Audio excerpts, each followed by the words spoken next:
Trump haters are literally cheering, praying for a recession, if that's what it takes to defeat the Donald. I feel like the bottom has to fall out at some point. And by the way, I'm hoping for it because I think one way you get rid of Trump is a crashing economy. Yeah. So please bring on the recession. Yeah. Sorry if that hurts people. When last month the projection for jobs fell below experts' expectations, pundits, Democrats were practically giddy. Pushing back, President Trump downplays fears the economy is on the slide. President Trump is attempting to downplay growing concerns that the U.S. economy could be headed for a recession. Even in the face of some economic warning signs, the president and his top aides are now brushing off fears of a recession down the road. Recession and re-election. President Trump insisting he has no concerns about the economy after that 800-point plunge, as his 2020 opponents fire back, saying the president is terrible for business. President Trump and his economic team are trying to tamp down talk of a possible recession after a volatile week on Wall Street. Presidents get the credit when the economy's good. They get the blame when the economy's bad. And right now, with some signs of economic weakness and the markets growing anxious, President Trump is playing defense. Last week, the Dow plunged 800 points in one day, the biggest single-day drop of the year as investors forecast concerns with the global economy. The White House is now working to project calm. First of all, what is the definition of a recession? Well, the National Bureau of Economic Research is the official keeper of the nation's business cycle. Here's how they define it. A recession is a significant decline in economic activity spread across the country, lasting more than a few months, normally visible in real GDP, real income, employment, industrial production, and wholesale retail sales, end of quote.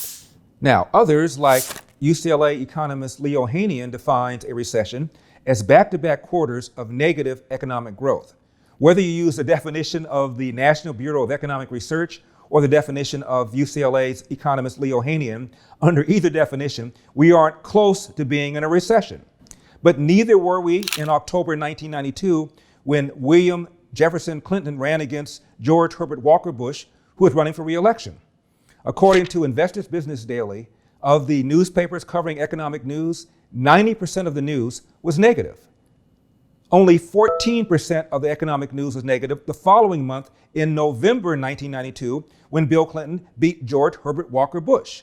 What changed? The news didn't change. The numbers didn't change. The guy who was going to be in the White House changed. And all of a sudden, the newspapers began looking at the economic news with optimism instead of pessimism. This is from Lessons from the Recession, a management and communication perspective, State University, New York. First, it is generally agreed that Ronald Reagan won re-election by a landslide in 1984, largely because the economy was performing so well, while George Bush lost his re-election bid in 1992, largely because the economy was performing so poorly.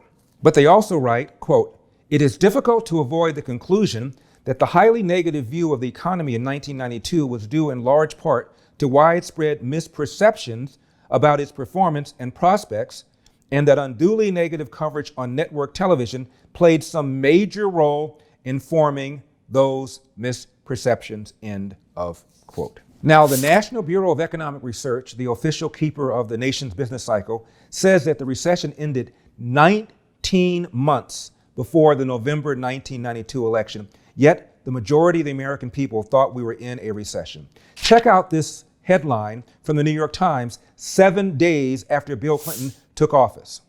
U.S. says economy grew at fast pace in fourth quarter.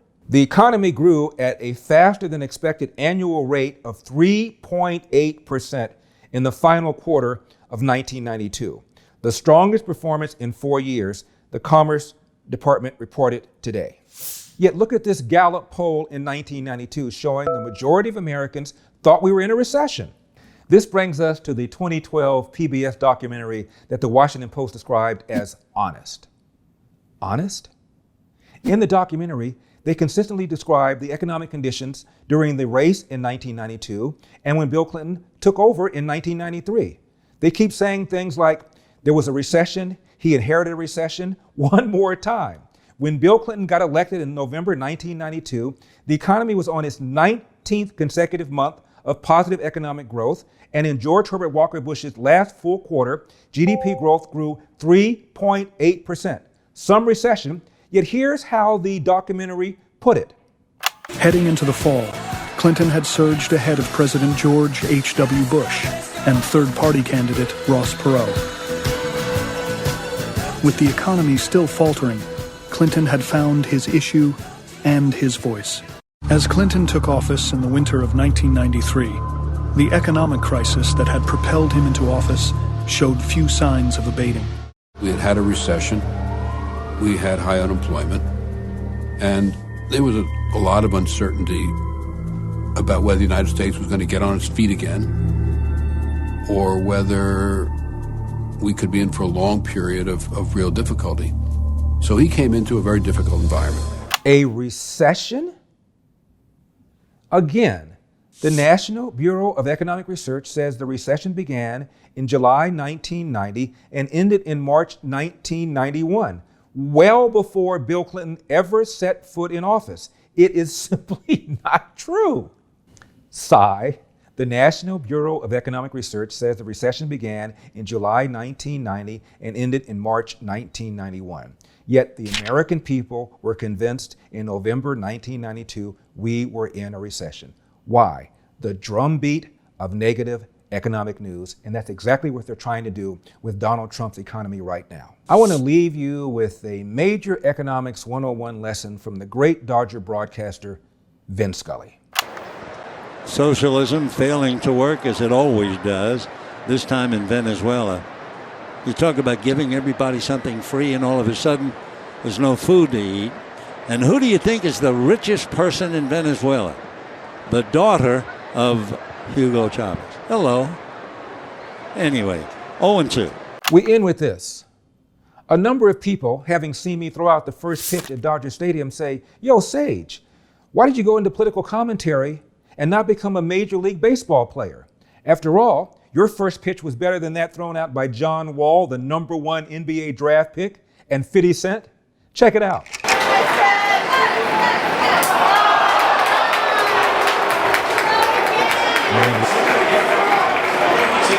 50 Cent.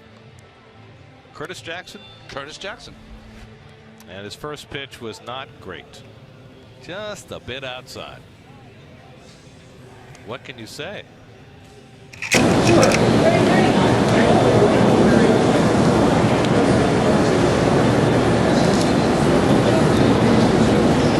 Look at that crowd. They're here for you, my friend.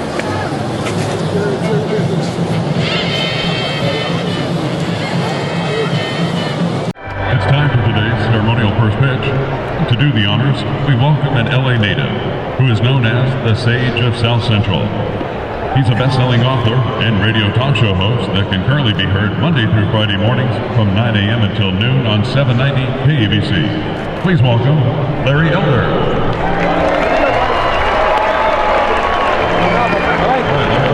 Make the Elder Rollins proud.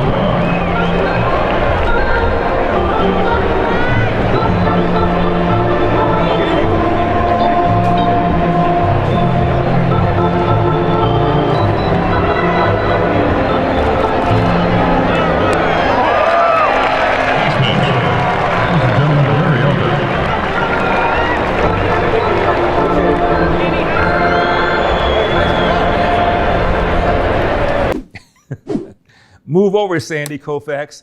Move over, Clayton Kershaw. The Sage from South Central is on the mound. I'm Larry Elder, and this has been the Larry Elder Show for Epic Times. I'll see you next time. Go Dodgers.